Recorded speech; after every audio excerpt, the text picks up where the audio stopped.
Shalom, bien-aimés du Seigneur, j'espère que vous vous portez bien.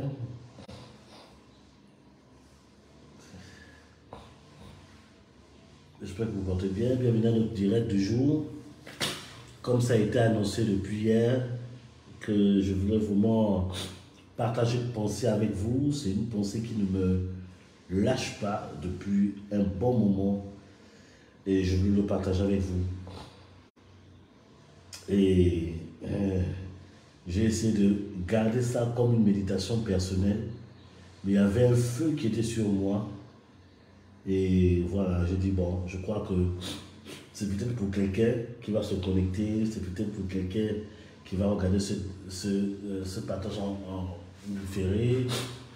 J'ai essayé de prier pour voir est-ce que c'est pour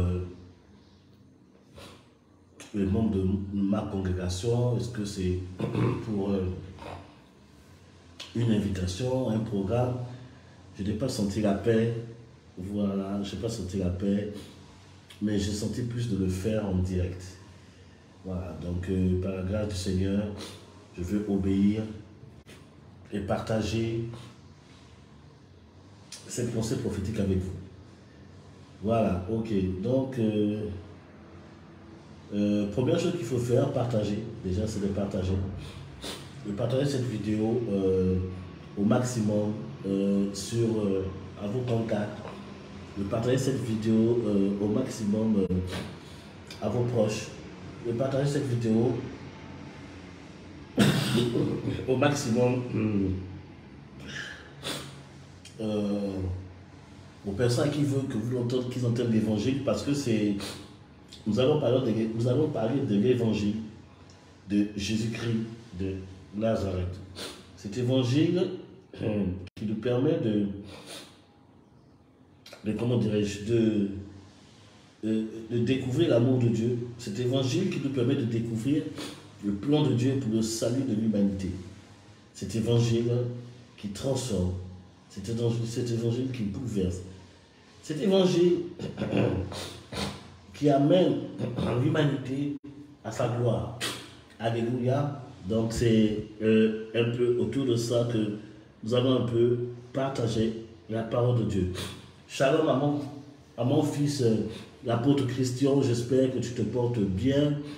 Mon fils, j'espère que tu te portes bien.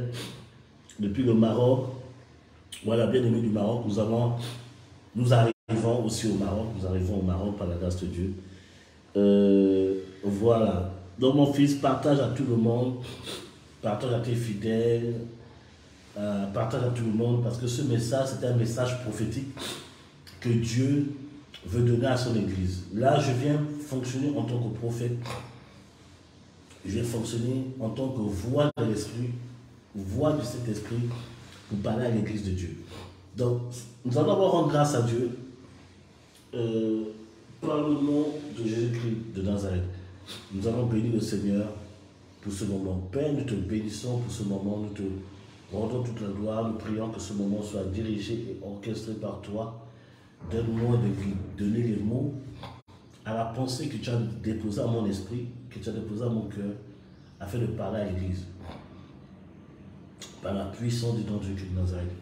Que ce mot soit loin afin de transformer, de bouleverser et de changer les vies.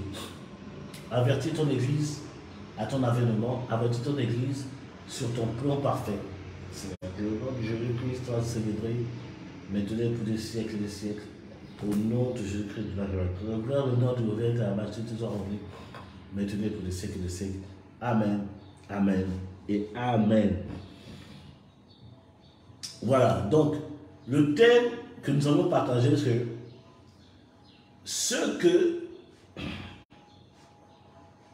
ce qu'on n'a pas compris sur le mariage. Ce qu'on n'a pas compris sur le mariage. Ce sont des mots qui venaient dans mon esprit et ça s'est posé dans mon esprit. Je dis, Seigneur, pourquoi tu me parles de ça? Et je crois que Dieu veut parler, vous m'en parler et pour avertir. In the mighty name of Jesus Christ. Premièrement, avant d'aller en profondeur, j'aimerais parler en 2 minutes de doxa.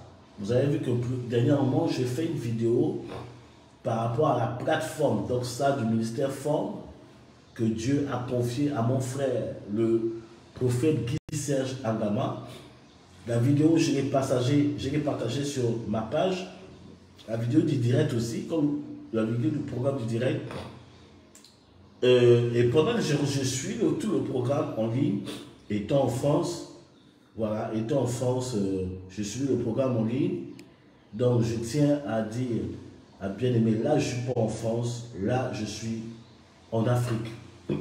Je suis en Afrique pour un objectif que je dois atteindre pour la gloire de Dieu. J'étais en France quand le Doxa avait lieu. Et j'ai écouté les orateurs et ce qui m'a plus marqué, c'est le discours du visionnaire de Doska, le prophète Guy-Serge Angama, qui est un ami et un frère. Franchement, bien aimé, j'ai écouté le message. Au travers du message du prophète Guy-Serge Angama, j'ai pu percevoir le cri de Dieu. J'ai pu percevoir Dieu en train de crier, interpeller dans son église. Voilà. Ça va introduire ce que je veux enseigner sur le mariage. Il a dit une phrase, vous pouvez regarder le programme après sur ma page, donc ça que j'ai partagé. Il a dit une chose qui m'a vraiment marqué, où il a dit, nous devons protéger nos pères. Cette phrase a résonné dans mon esprit. Cette phrase a résonné dans mon esprit. Et j'ai eu le temps de parler, je ne sais pas si mon frère est connecté, il va se connecter, après il va être occupé en ce moment parce qu'il prépare d'autres programmes. J'ai eu le temps de parler avec lui. Ça m'a marqué. J'ai dit, mon frère, cette vision de Dieu. Cette vision bien aimée. La Bible dit, il ne faut pas déplacer les bornes des pères. Je paraphrase. Ce qui a fait la force de Isaac, nous avons l'habitude de parler de Isaac qui était fort riche, mais la force de Isaac, c'est parce que Isaac est parti déboucher les puits de son père Abraham. Il n'a pas inventé les choses, il est reparti à la source. Le problème aujourd'hui, jeunes serviteurs de Dieu que nous voyons aujourd'hui, les jeunes d'aujourd'hui, on veut démontrer que c'est nous là, c'est nous que Dieu a appelé pour bien aimer. Même les ouvriers de la dernière heure sont venus travailler sur le champ des anciens. Ils n'ont pas modifié le travail que les anciens ont fait. Ils ont continué le travail. Pourquoi aujourd'hui le réveil n'arrive pas à venir? Parce qu'on bafoue les pères. On méprise le travail des pères. On veut donner une autre révélation pour dire pour montrer que nous sommes les pères de tel domaine. Bien aimés, nous devons protéger nos pères. Protéger nos pères, ça veut dire quoi aussi? De perpétuer l'héritage des pères. L'enseignement sur les dons spirituels, nous devons perpétuer l'héritage. L'enseignement sur la démonologie, nous devons perpétuer l'héritage. L'enseignement sur l'évangélisation, nous devons perpétuer l'héritage. L'enseignement sur la doctrine de l'Église, nous devons perpétuer l'héritage. Nous ne devons pas casser l'héritage des pères. Ils ont souffert pour découvrir cela. Nous ne devons pas piétiner dessus pour dire maintenant, on va tout recommencer. C'est une perte de temps. Nous devons protéger nos pères. En perpétuant l'héritage que nos pères nous ont donné. Amen. Réécoutez la vidéo, ça m'a marqué. J'ai dit non. Protéger le père. Deuxièmement, ça veut dire que non, tu ne dois pas accepter qu'on vienne insulter ton père spirituel devant toi. Qu'on vienne insulter ton pasteur. Qu'on vienne insulter ton leader devant toi. Tu dois le protéger. Amen. C'est ça aussi qui amène le réveil spirituel. Protéger les pères. Veut dire quoi? Il faut honorer les pères. Il faut prendre soin des pères. Il faut s'aimer dans leur ministère. Il faut soutenir leur ministère. C'est ce qui fait en sorte que la gloire puisse couler et continuer.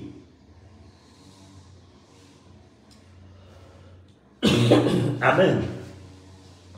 Amen. Nous devons protéger les pères pour que la gloire continue à couler. Nous devons aller vers les pères pour prendre des conseils. Pas les pères de 1 kilomètre. Les pères. Il y a quelqu'un qui a souffert pour toi. Il y a quelqu'un qui t'a enseigné. Tu ne peux pas être dans une assemblée où le pasteur a lutté pour toi. Le pasteur t'enseigne, le pasteur se tue pour toi. Et que tu sautes le pasteur pour dire que ton père est aux États-Unis. Non, bien-aimé. Ça là, ça attriste le Saint-Esprit et ça amène des problèmes. Alléluia. Dieu t'a donné un leader qui ne t'a jamais, qui ne s'est jamais levé contre toi pour te fatiguer, qui t'a toujours encouragé, qui t'a porté. Aujourd'hui, nous voyons beaucoup de personnes aujourd'hui qui tombent dans ce piège. Soi-disant, Dieu leur parle. Dieu leur parle tellement enfin bref. Réécoutez la vidéo de Doxa. Doxa, la plateforme Doxa est de Dieu. La plateforme Doxa vient du cœur de Dieu. Bien-aimé Côte d'Ivoire, bien-aimé de la Côte d'Ivoire et des environs, je vous encourage de vous mobiliser à soutenir cette vision de Doxa. Voilà. Suite à Doxa, il y a Papa Demoro qui va faire 4 dimanches à l'hôtel Rose Blanche sur le transfert d'onction. Je vous encourage d'y aller. Je vous encourage d'y aller à cet événement. Vous serez certainement bénis. Ne cherchez pas à aller au Ghana, tout ça. Il y a un père qui est là en Côte d'Ivoire dans le prophétique. Il y a un père qui est en Côte d'Ivoire dans le prophétique. Profitez. Profitez. Nous bénéficions de l'onction de ce papa de Moro. C'est mon vieux père. Nous bénéficions de cela. À chaque fois qu'il y a un petit temps, tout ça là, il est toujours ouvert. Tout ça. N'écoutez pas ce que les gens disent. Connectez-vous aux vraies onctions. Voilà. Amen. Amen, gloire à Dieu.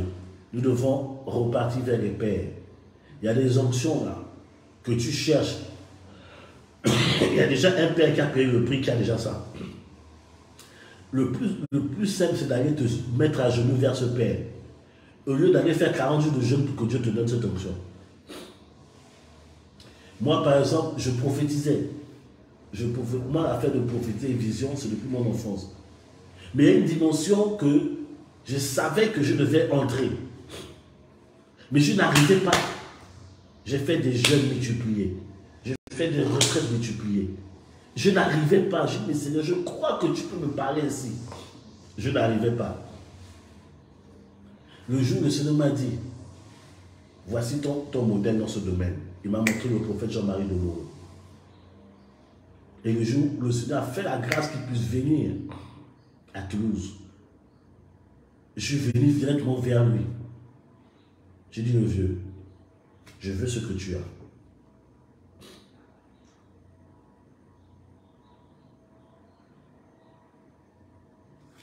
J'ai dit, je veux ce que tu as. Il a prié pour moi. Depuis ce jour, ma dimension de prophétique a changé. Ma dimension de prophétique a changé. Tout ça.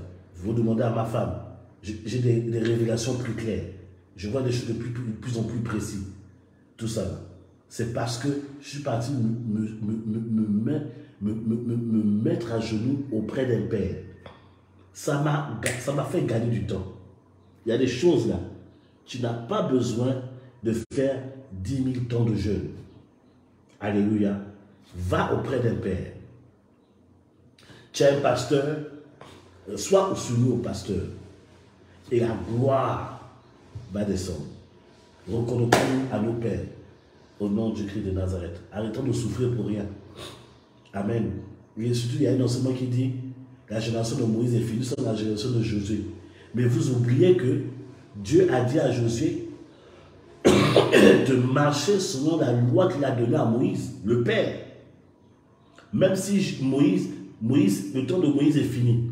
Mais Dieu a Josué le succès de Josué était lié à sa soumission à la loi de Moïse. C'est ce que vous oubliez. C'est ce que vous oubliez. C'est ce que vous oubliez. Il disait Josué chapitre 1. Il dit, mettez le livre de la loi que Dieu a donné quoi? À Moïse, selon ce que j'ai prescrit à mon serviteur Moïse. Le fils se doit à être connecté à la source du Père. Même si tu fais des exploits plus que les anciens, tu dois respecter les anciens, tu dois te soumettre. C'est la clé, bien-aimé. C'est pour ça que les jeunes serviteurs que nous voyons aujourd'hui, ils souffrent parce qu'ils ne veulent pas se soumettre. Ils quittent leur père. Ils quittent le père dans lequel ils ont envoyé. Ils savent que Dieu les a amenés là-bas. Ils quittent comme ça. Ils souffrent spirituellement. Et là, le réveil que Dieu voulait faire au travers du Fils est stoppé. Parce que le Fils est pressé. Le Fils ne veut pas patienter. Le Fils ne veut pas se laisser travailler. Nous voulons le réveil. Nous ne voulons pas protéger nos pères. Que cette attitude change dans nos vies. Que nous puissions marcher sur la grâce de Dieu. C'est vraiment ma déduction par rapport à Doxa 8. Doxa édition 8, c'était très prophétique, très profond. Très profond. Il y a plein de messages autour de ça. Et je bénis le Seigneur pour la vie du prophète Guy Serge Agama qui a su entendre la voix de Dieu. Voilà, qui a su entendre la voix de Dieu et obéir, de payer le prix qu'il faut pour obéir. Et puis, recevoir un père. Recevoir un père, c'est pas facile. Recevoir un père, tu laisses des plumes. Mais le résultat après. Donc, ne soyez pas étonné que Dieu, dans peu de temps, Dieu élève de manière terrible le prophète Guy Serge Agama. Parce qu'il a compris. Il a compris. Il a compris. Et ça confirme une chose que Dieu m'a donné depuis. Par rapport à faire des pères, déboucher les puits des pères.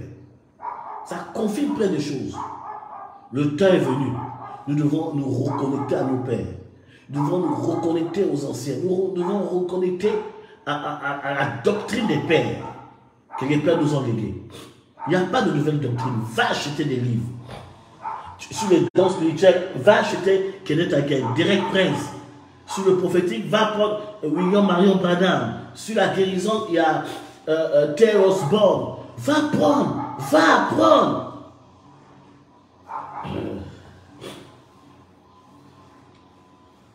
Que Dieu nous aide. Amen. Voilà, donc, c'est ce que ma pensée par rapport à Doxa 8, c'est le nom de Dieu. Vous qui êtes à Abidjan, vous voyez le prophète Guy Serge Agama qui est simple là-bas. Sachez que c'est un roi de Dieu qui a une vision énorme. Doxa, c'est une vision énorme. Voilà. La prochaine édition de Doxa, je crois que c'est tous les 3 mois si je ne me trompe pas. La prochaine édition de Doxa, je vous en supplie, mobilisez-vous. Mobilisez-vous pour cette édition et vous verrez la puissance de Dieu, la gloire de Dieu se manifeste. Ne partez pas parce que vous voulez que la puissance de Dieu soit sur vous. Partez parce que vous croyez à la vision. Partez parce que vous croyez à la vision. Et c'est comme ça que Dieu fait la chose. Amen. Donc, ce qu'on n'a pas compris sur le mariage. Maintenant, on va dans le message. C'est un temps prophétique. C'est un temps prophétique. Alléluia. Shalom, vous tous qui vous connectez, je vous salue par la puissance du nom de Jésus. Je vous salue par la puissance du nom de Jésus. Vous êtes bénis, votre journée est bénie. J'aimerais partager cette pensée prophétique avec vous. Voilà, ça fait tellement longtemps que je fais des directs. Ça fait tellement longtemps. Il y a eu tellement de choses à faire dans le cadre de l'église, dans le cadre personnel et dans le cadre du ministère. Voilà, il y a des projets qu'on est en train de mettre sur pied. Amen. Voilà, on va bientôt reprendre nos tournées prophétiques. Voilà, on va bientôt reprendre nos tournées prophétiques au Maroc, en Martinique, au Gabon, en Côte d'Ivoire. Voilà, aux États-Unis, voilà, les États-Unis sont en train d'arriver, en train de planifier cela par la grâce de Dieu. C'est pour ça que pendant un bon moment, on était silencieux sur cette page pour les rencontres prophétiques parce que nous étions en train de préparer. J'étais vraiment en prière pour chercher la face de Dieu. Voilà. Donc,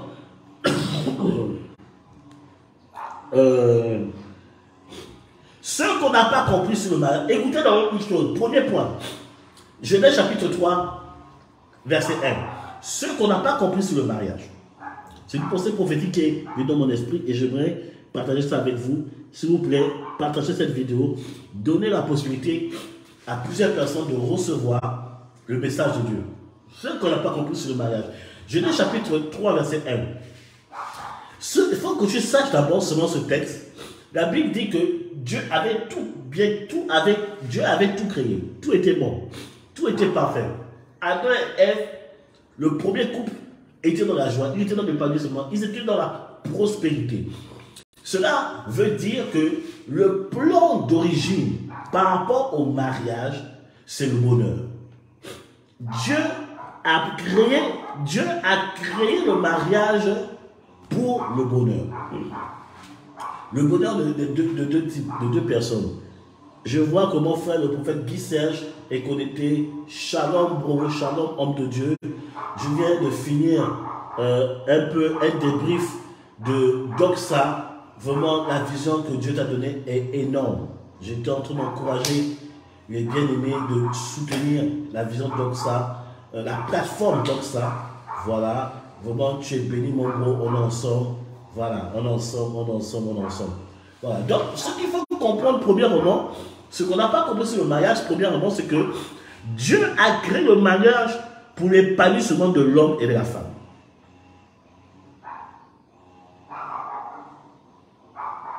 Amen. Dieu a créé le mariage pour l'épanouissement de l'homme et de la femme. Un mariage, tu rentres dans un mariage où tu n'es pas épanoui, bien aimé, c'est un piège. Ne rentre pas dans le mariage parce que le frère est beau, la soeur est belle, le frère a l'argent, la soeur a l'argent, le frère a des contacts, la soeur a des contacts. Parce que la personne peut avoir tout ce qu'il faut et tu vas être malheureux dans le foyer. Le mariage a été créé par Dieu pour, premièrement, le bonheur. C'est ce que vous devez comprendre. Quand Dieu a établi le mariage dans Genèse 3, l'homme et la femme étaient dans le bonheur. L'homme et la femme, Dieu avait mis des lois qui vont permettre de maintenir le bonheur. Amen. Il va permettre des lois qui vont permettre de maintenir le bonheur. Le problème, c'est que l'homme et la femme ne se sont pas soumis aux lois de Dieu. Voilà, ils ne sont pas soumis aux interdictions de Dieu pour permettre de maintenir le bonheur. C'est que c'est bien de se marier. Oui, c'est bien de se marier. Mais c'est encore mieux de demeurer dans le mariage. C'est encore mieux de respecter les lois régies par Dieu pour maintenir le bonheur dans le mariage. Si tu te maries sans Dieu, bien-aimé, tu vas souffrir. Tu ne peux pas te marier sans... Bon, ok, tu vas me dire peut-être, mais prophète, voilà, mais moi, mon cousin, bien ma tante, ils ne sont pas chrétiens, ils ne sont pas quoi que ce soit, ils ne croient pas en Dieu, mais ils sont heureux dans le mariage. Quand je dis tu te maries sans Dieu, c'est-à-dire quoi? C'est qu'il y a des lois qui régissent autour du mariage. Il y a des lois à respecter pour maintenir le bonheur ou bien amplifier le bonheur. Tu ne peux pas être dans un foyer sans loi. Tu ne peux pas être dans un foyer sans interdiction. Amen. Ces lois ou interdictions ont pour but de maintenir ou bien d'amplifier le mariage. Le bonheur dans le mariage. Tu ne peux pas être dans un foyer sans foi ni loi. Tu rentres dans un foyer, chacun fait ce qu'il veut. Tu rentres dans un foyer, le mari sort, il rentre comme il veut. La femme sort, elle rentre comme il veut. La femme fréquente qui elle veut, le mari n'a pas besoin de savoir. La femme, bien aimée, ce foyer-là ne va pas aller loin. Ce foyer va finir un matin. il faut des lois. Il faut des interdits. Amen. Amen. Et c'est ce que Dieu a voulu faire comprendre à Adam et Ève. Il dit non, tu ne mangeras pas le fruit de l'arbre, la connaissance du bien et du mal. C'était une loi, une interdiction qui avait pour but de maintenir le bonheur dans le foyer. Mais Adam et Ève ont voulu vivre sans foi ni loi, en écoutant la voix du serpent. C'est pour ça que le foyer s'est gâté. Ils ont perdu la prospérité de Dieu. Bien aimé, nous avons un foyer, le but de Dieu, selon la Bible, quand tu te maries, c'est pour prospérer. Oh, est-ce que je parle à quelqu'un? On ne se marie pas pour rester pauvre.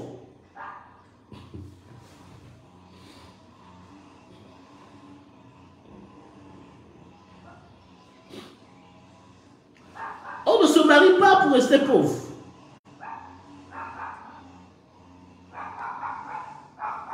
Alléluia.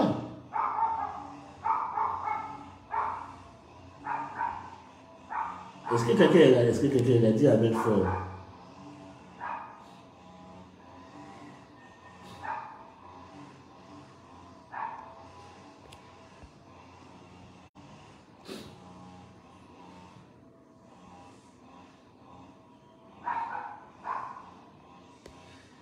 Il y a des gens qui sont en train de me fatiguer là. Laissez-moi travailler.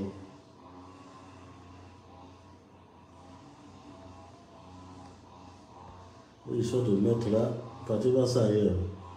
Ici on célèbre Jésus. Jésus est le véritable maître.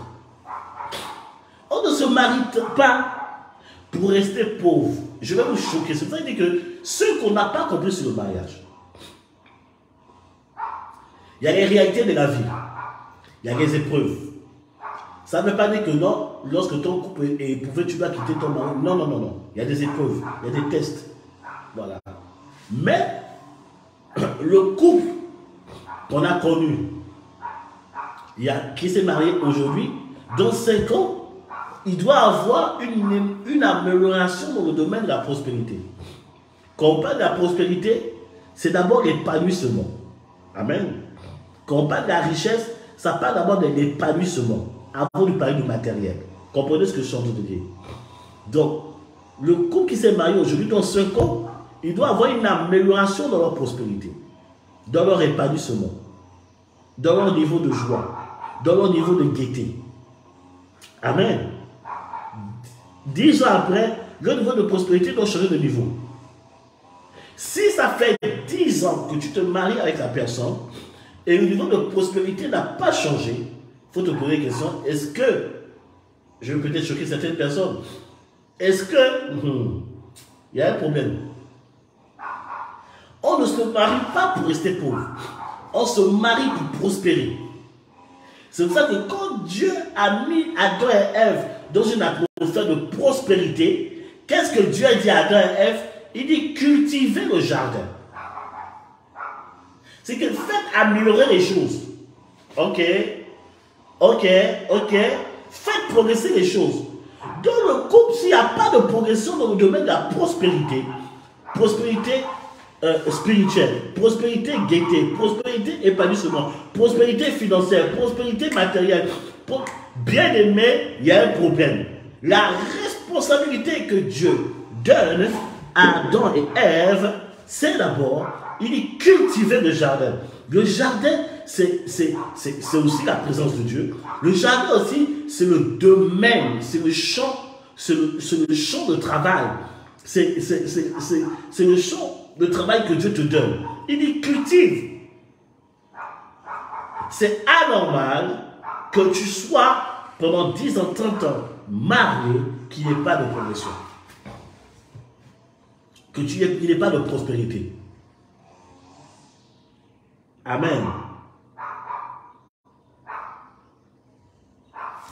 Alléluia. Alléluia.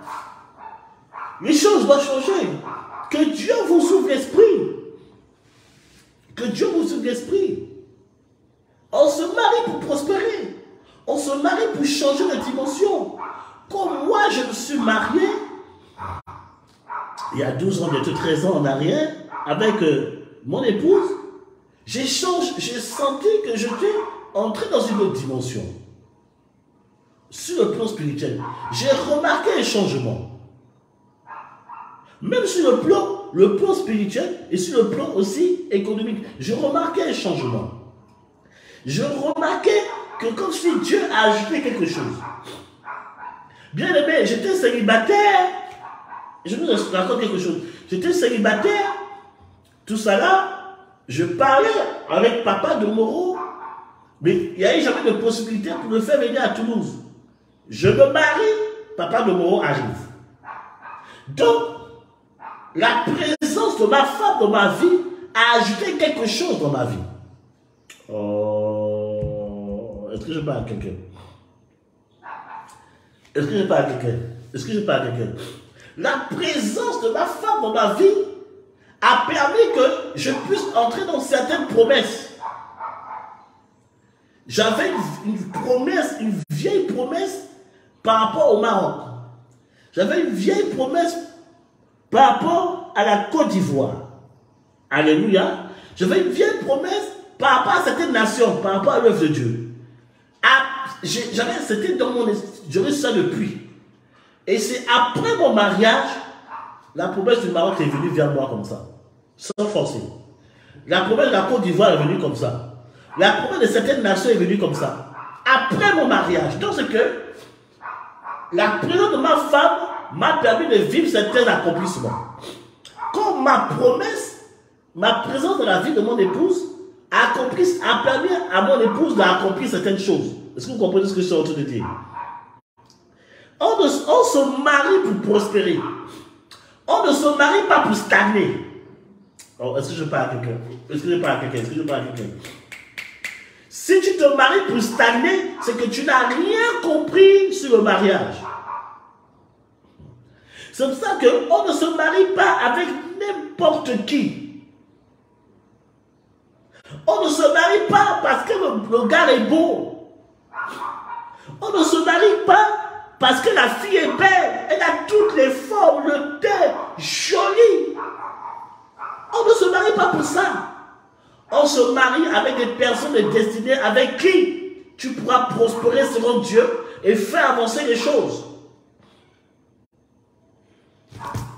C'est pour cela que Dieu est en train de parler à quelqu'un qui est connecté. Tu cherches à te marier depuis ça traîne et tu dis au Seigneur, mais pourquoi moi ça traîne, pour les autres ça vient vite? Parce que tout simplement, toi tu vas te marier avec une personne exceptionnelle. Me dit le Seigneur, tu dois te marier avec une personne exceptionnelle. Une personne avec qui les choses ont avancé. Une personne avec qui tu devais accomplir les promesses de Dieu dans votre vie. Oh, celui qui dit Amen bien, reçoit la prophétie maintenant, l'accomplissement au nom puissant de Jésus-Christ de Nazareth. On se marie pour prospérer. On ne se marie pas pour s'appauvrir. On ne se marie pas pour traîner dans la vie. On se marie pour prospérer, pour avancer, pour accomplir les promesses, pour rentrer. Oh, celui qui dit Amen bien, j'accélère la chose au nom puissant de Christ de Nazareth. C'est une des choses qu'on n'a pas compris dans le mariage. Dieu met l'homme dans une atmosphère de gloire.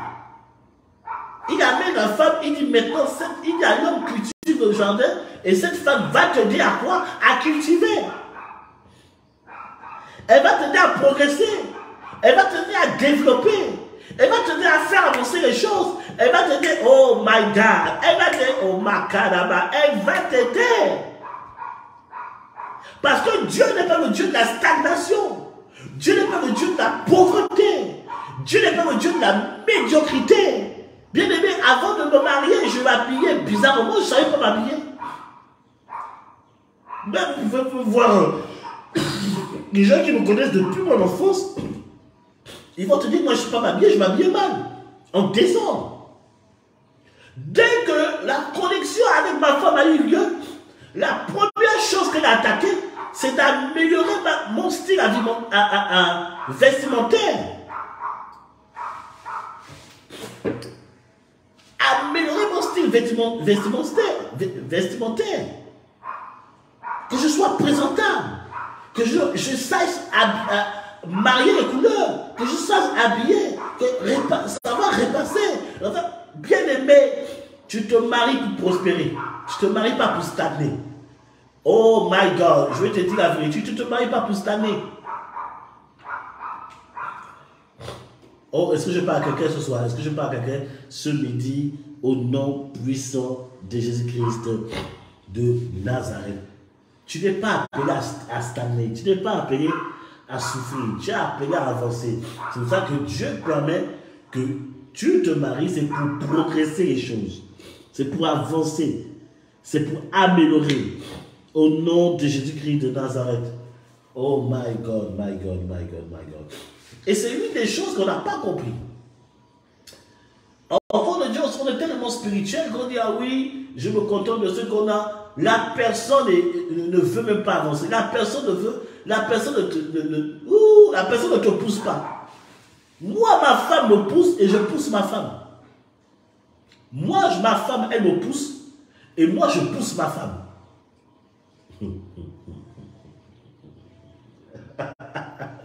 C'est ça le mariage.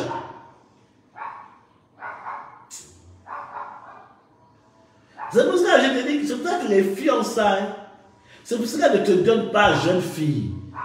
Même si le gars est beau, ne donne pas ton corps comme ça.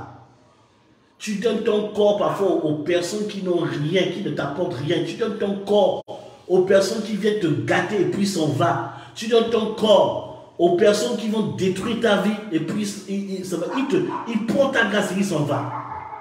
C'est pour ça qu'il ne faut pas donner ton corps comme ça. Il faut te faire respecter. Attends le mariage. Et pendant les fiançailles, c'est les temps d'observation. Les fiançailles, ce n'est pas des périodes où tu dois goûter la personne.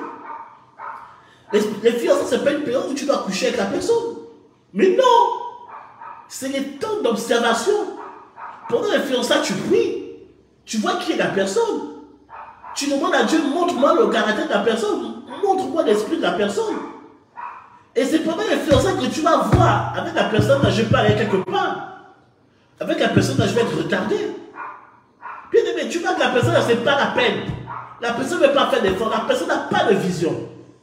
Mais pourquoi tu veux forcer à te marier la personne? Pourtant, Dieu t'a demandé que la personne est bizarre. Non, je vais changer la personne. Bien aimé, je vais te dire une chose. Je vous dis une chose. La transformation de l'homme intérieur n'est pas réservée à l'homme. C'est le Saint-Esprit qui le fait. Si les gens de cette personne n'arrivent pas à transformer quelqu'un, ce n'est pas toi qui vas transformer la personne. Ok? Est-ce que je parle à quelqu'un? Si le Saint-Esprit n'arrive pas à transformer une personne, ce n'est pas toi, femme, qui va transformer la personne. Parce que tu n'es pas Dieu.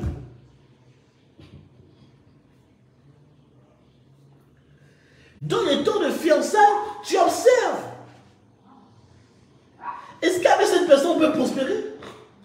Est-ce qu'avec cette personne, je peux rentrer dans les accomplissements des promesses qui sont faites par la vie? Est-ce qu'à cette personne-là, on peut aller plus loin?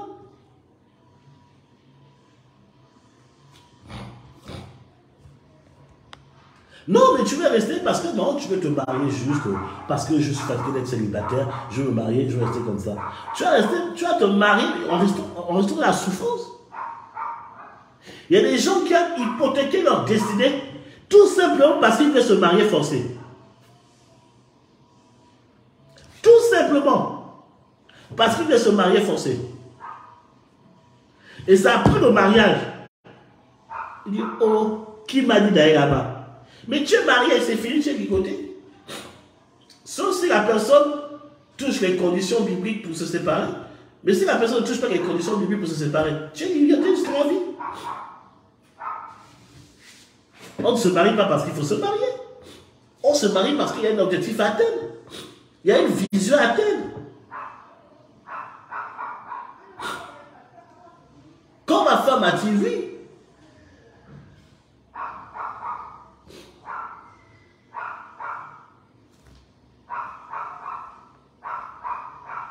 ma femme a dit oui, la première chose que j'ai faite, je l'ai fait asseoir.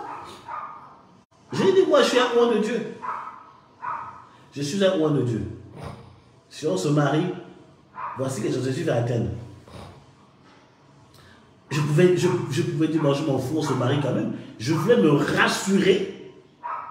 Est-ce que ce que je vis pendant les fiançailles, là, la personne sera pareille? Je me suis rassuré. On ne se marie pas parce qu'il faut se marier.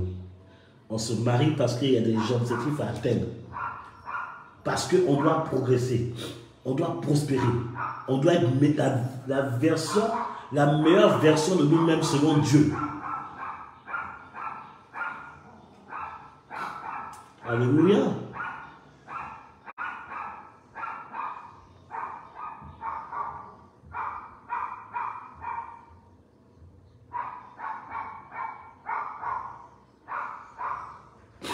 Alléluia. Écoutez ce que Paul dit.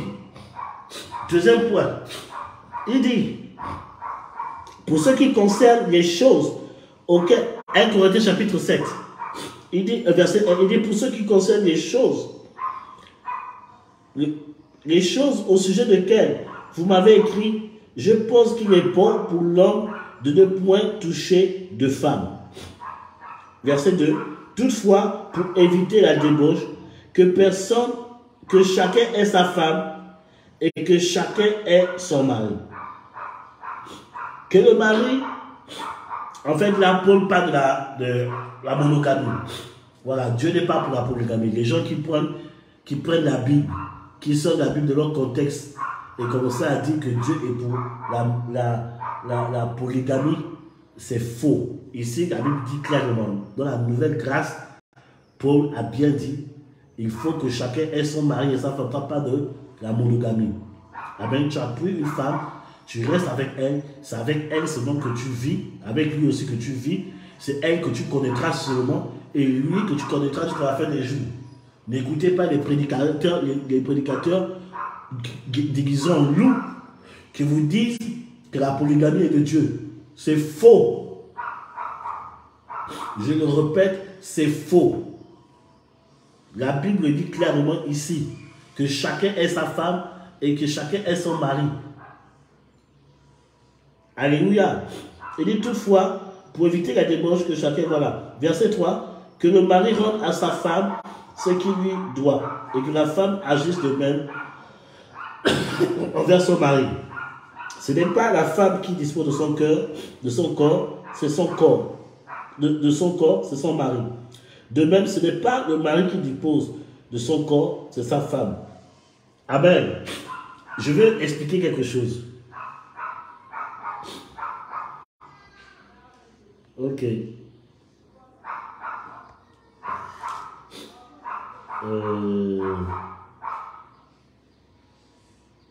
Voilà. Voilà, c'est fait. Voilà. Il dit, quand tu te maries, ce que vous ne savez pas, ton corps là, ce n'est pas pour toi. Quand tu te maries, ton corps là, ce n'est pas pour toi.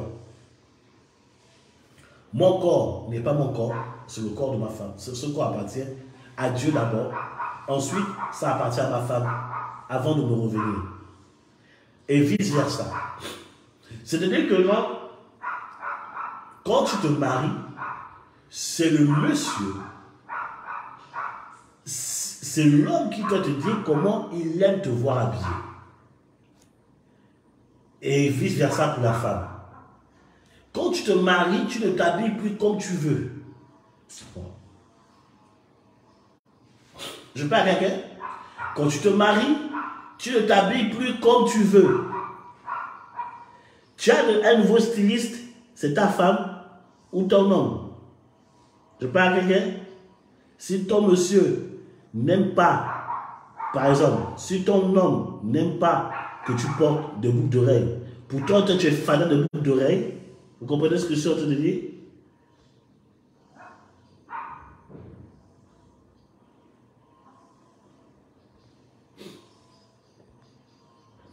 Voilà.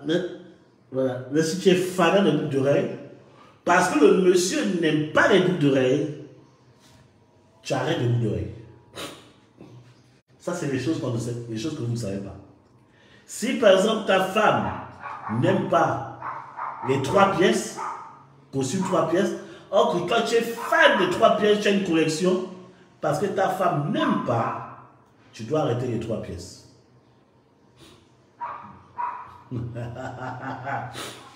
Là, c'est ce qu'on ne sait pas dans le mariage. Ce qui fait en sorte que beaucoup de personnes dans le mariage, comment dirais-je, il y a bagarre, parce que ce principe n'est pas respecté. Oh chérie, habille-toi comme ça. Je suis libre, tu m'as pris comme ça, je continue à habiller comme ça. Mais non. Mais non. Mais non. Tu es marié, ce n'est plus comme ça. C'est ton mari qui est ton styliste et ta femme qui est ton styliste. Ton corps ne t'appartient plus.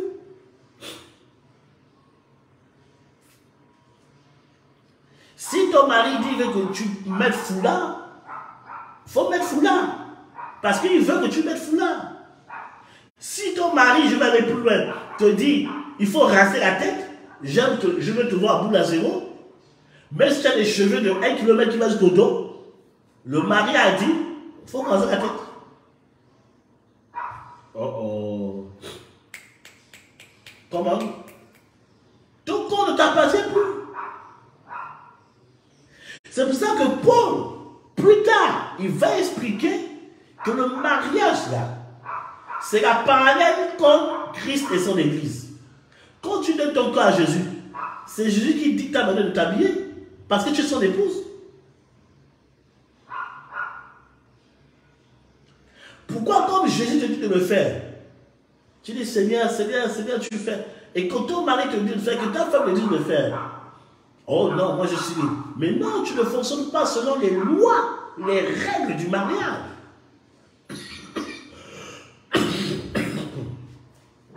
Excusez-moi. Écoutez.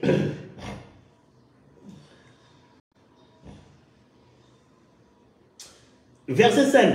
Ne vous privez point les uns de l'autre, si ce n'est qu'un commun accord pour un temps, afin de vaguer à la prière, puis retourner ensemble de peur que Satan ne vous tente en raison de votre manque de maîtrise.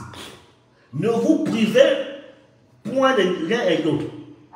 À une seule condition, séparer prier. C'est que vous êtes séparés si séparer prier. Mais vous vous privez. Quand Paul parle de vous priver l'un des autres, ce que vous ne savez pas, il dit si vous privez l'un des autres, Satan va agir. Ça veut dire quoi? C'est que, excusez-moi de parler comme ça, mais je crois que le Saint-Esprit veut aider quelqu'un. Il veut peut-être aider un foyer, il veut peut-être aider un frère, une soeur. Peut-être sauver un frère, sauver une soeur. Quand la Bible dit de vous pouvez point l'un des autres, ça parle de l'intimité dans le couple. Ça parle de l'intimité dans le couple. Ça veut dire quoi? C'est que dans le couple, vous ne devez pas vous priver de ça. Vous comprenez ce que je suis en train de dire? Dans le couple, vous ne devez pas vous priver de ça. Si le monsieur veut, tu ne dois pas le refuser. Et vice versa.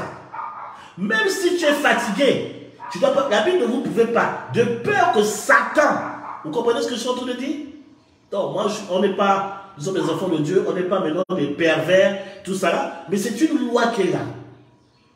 De peur que Satan, il y a en tant qu'homme de Dieu, dans les entretiens, on est tombé dans les entretiens, où par exemple, on découvre par exemple que monsieur se masturbe à côté. Pardonnez-moi de parler comme ça. Pourquoi? Parce que madame prive de son mari. Peut-être fatigue, peut-être elle ne fait pas, peut-être tout ça. Et qu'est-ce que l'homme? L'homme, qu'est-ce qu'il fait?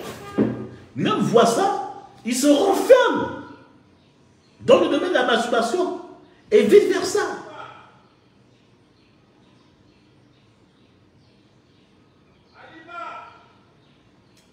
Et vice versa. Et c'est comme ça qu'on découvre les foyers se déchirent comme ça. Des pas là, pourquoi? Parce qu'ils se privent. La Bible ne vous privez point. Bien-aimé, ça ne fait pas de toi, moins spirituel. Ou même l'intimité dans le couple, c'est même le signe de la spiritualité. L'intimité dans le couple, c'est spirituel. Hein? Je répète que on prépare des conférences pour le couple avec la parole de Dieu. On aura le temps de vous expliquer ça en profondeur. Mais l'intimité dans le couple, c'est très spirituel. Et la Bible en parle dans le livre de Lévitique. Il y a des symboles dans le Lévitique qui parlent d'intimité dans le couple. Et tu trouves que c'est hautement spirituel. L'intimité dans le couple, c'est le moment des transferts et le moment des échanges. Donc, avoir tes temps particuliers avec ton épouse ne fait pas de toi moins spirituel. Même si cela se fait tous les jours, que tu es dans la spirituel avec ton époux ou ton épouse, tous les jours, 10 fois par jour, ne fera pas de toi moins spirituel. Ça ne fait pas de toi moins spirituel. Au contraire, Dieu a créé ça pour ça. Oh. C'est Dieu qui est à la base de ça. Ne remettez pas les choses de Dieu au diable. Ok? Ne remettez pas les choses de Dieu au diable. C'est Dieu qui a créé l'intimité dans le couple. C'est Dieu qui a créé. Il y a nous sommes tellement spirituels. Avant d'aller dans ton partenaire, vous commencez à faire une mini-veillée. On va prier, on va évoquer le Seigneur aujourd'hui. C'est quoi cette affaire? Arrêtez-moi ça. Oh my God, my God, my God. Tu dois sauver ton foyer. Il y a des maris parfois qui vont voir ailleurs. Parce que madame est tellement spirituelle. Elle est tout le temps jeune.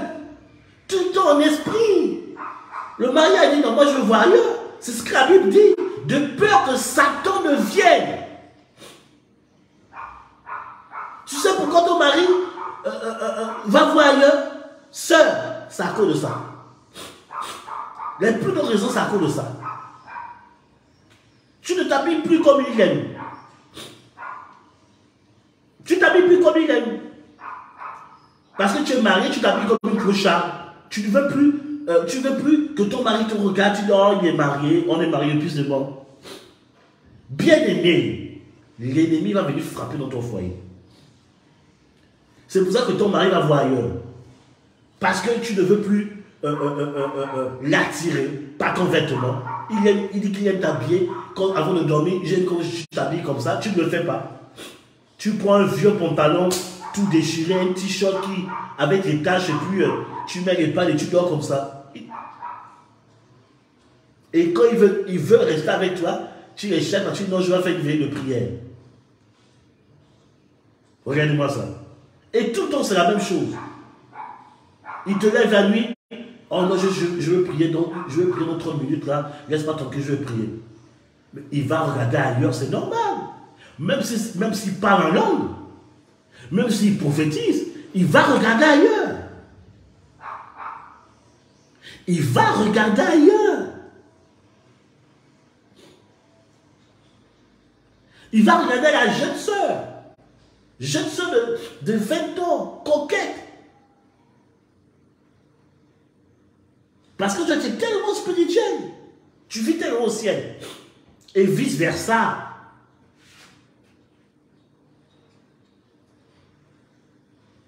Il dit, ne vous privez pas de peur que l'ennemi vienne.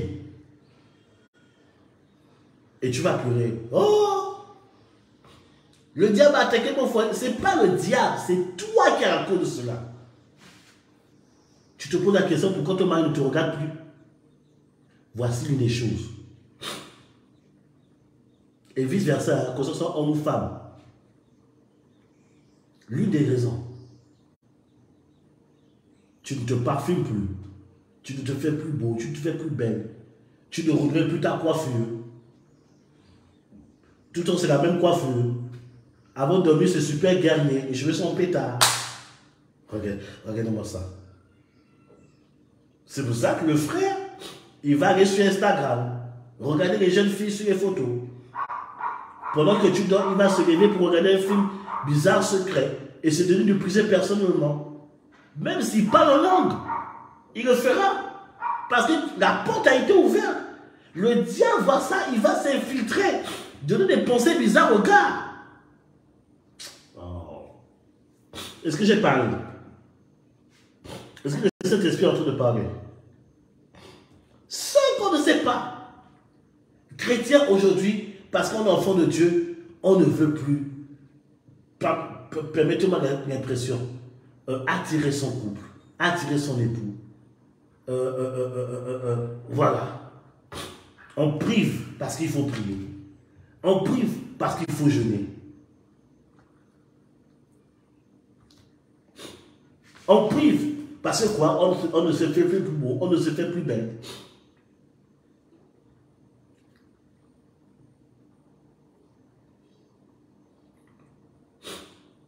Alléluia. Mon épouse aime quand je suis crâne rasé.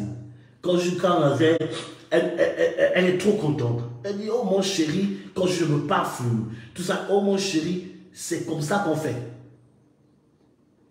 Crâne rasé, tu te rases bien, voilà, tu te refais beau, tu fais tout. Parce que, bien aimé, dans l'amour, rien n'est acquis. Dans l'amour, rien n'est acquis.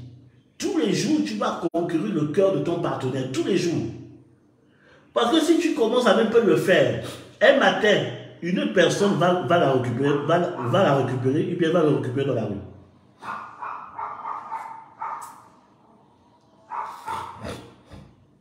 Alléluia. Arrêtez vos conversions qui n'ont ni tête ni queue là. David était converti, non? Salomon était converti, non? Jacob était converti, non?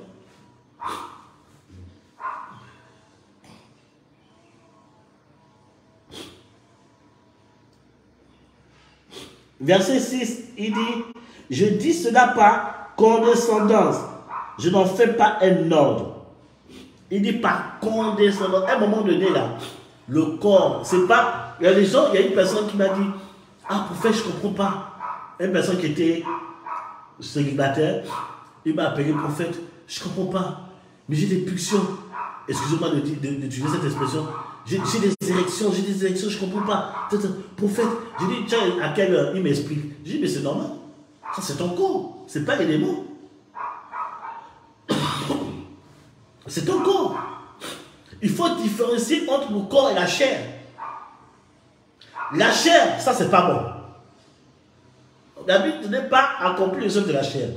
Mais le corps, c'est différent. Le corps, ce sont des réactions naturelles. Il y a des heures là où le corps réagit. Ce n'est pas un démon. J'ai dit, mon petit, ce n'est pas un démon, c'est normal. La personne m'a regardé, mais comment ça? J'ai dit, ce n'est pas un démon, c'est normal. Où les gens parfois ont peur. Ils ont peur. Seigneur, qu'est-ce qui m'arrive? C'est normal, ce sont des réactions normales.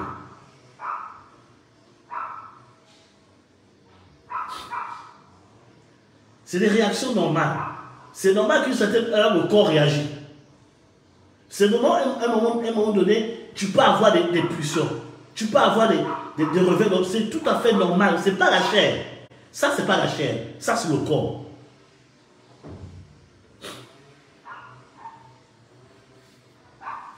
Ça, c'est pas la chair. Ça, c'est le corps. Et Paul dit par condescendance, il dit c'est à cause du corps. Il ne parle pas par rapport à la chair. Condescendance, il dit c'est par rapport au corps. Il dit donc, il y a des périodes de la journée, ton corps peut demander quelque chose. Il faut écouter.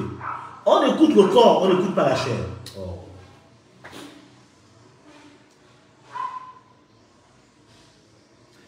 C'est pour ça que Paul dit, quand on est jeune, il faut se marier. Parce que c'est quelque chose, quand tu es jeune, ton corps bout vite. Ton corps bout vite. Il dit, si c'est trop fort, ça c'est pas démon, c'est le corps. Il dit, mariez-vous.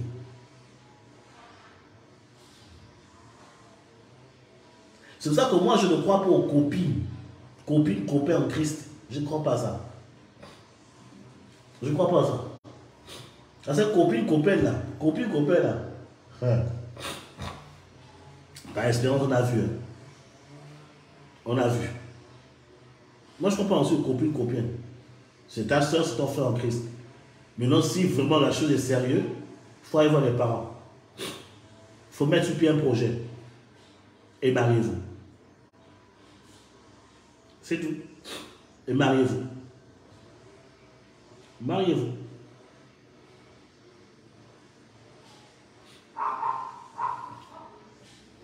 Ce qu'on ne sait pas sur le mariage. Arrête d'être super spirituel. Arrête de croire que c'est le démon parfois. Il y a la sirène des eaux et il y a le corps. Tu es sanctifié, oint, consacré. Pourquoi tu crois encore que c'est la sirène des eaux qui te manipule? La sirène des eaux est vaincue. Le travail a été fait. On a prié pour toi. On a fait un suivi. Tu es libéré. Maintenant, quand tu es dans le mariage, c'est tout à fait normal que tu sois en intimité avec ton chéri ou ta chérie. C'est tout à fait normal. Même si tu fais 24 heures sur 24 d'être ensemble, c'est tout à fait normal. Ce n'est pas démoniaque. Même si pendant 3 jours de congé, vous êtes enfermé dans la chambre, c'est tout à fait normal. Ce n'est pas démoniaque. Mais on va manger quoi? C'est entre vous là-bas, gérez ça là-bas. C'est tout à fait normal. Ce n'est pas démoniaque. Arrêtons de voir le diable partout. Le diable n'est pas partout. Prends parfois des tenues pour attirer ton mari. Prends des tenues pour attirer son regard. Ça ne fait pas de toi moins spirituel. C'est tout à fait normal. Ton mari doit te voir tous les jours. Son regard doit être attiré que sur toi tous les jours. Ta femme doit te désirer tous les jours. Si tu es en train de faire quelque chose, la femme vient te chercher, chérie, allons dans la chambre, tu ne dois pas refuser. C'est tout à fait normal. Elle n'est pas animée dans l'esprit de sirène des eaux. C'est son droit le plus, c'est son droit ultime dans le couple. Et vice versa. Alléluia. Je vous dis la vérité. Quand vous agissez comme ça, là, quand vous comprenez cela, bien aimé, vous êtes en train de sauver votre mariage.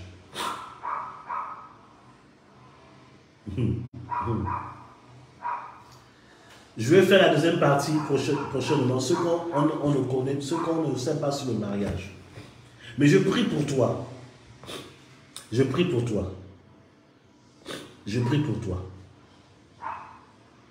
Toi qui es marié, et tu as remarqué que ton mari ne te regarde plus. Tu as regardé que ta femme, elle n'est plus attirée par toi. Dieu a donné certains points. Et à certains points. Si ce sont des points qui t'ont aidé, gloire à Dieu. Je prie alors que la passion dans ton foyer soit restaurée. Au nom de Jésus-Christ de Nazareth. Au nom de Jésus-Christ de Nazareth. Oh, je vois quelque chose. Au nom, je prie que la passion revienne. Après ce direct, passe du temps avec ton époux, passe du temps avec ta chérie. C'est normal. Ce n'est pas un péché. Vous êtes mariés. Passez du temps de qualité. Au nom de Jésus-Christ de Nazareth. Dieu a fait les choses ainsi. L'intimité ou bien le sexe n'appartient pas au diable. C'est Dieu qui a créé cela. Alors je prie pour toi. Que la restauration de la passion soit dans ton foyer. Au nom de Jésus-Christ de Nazareth. La restauration de la passion dans ton foyer. Toi qui es célibataire, je prie que Dieu te connecte à la bonne personne. Une personne avec qui vous allez prospérer.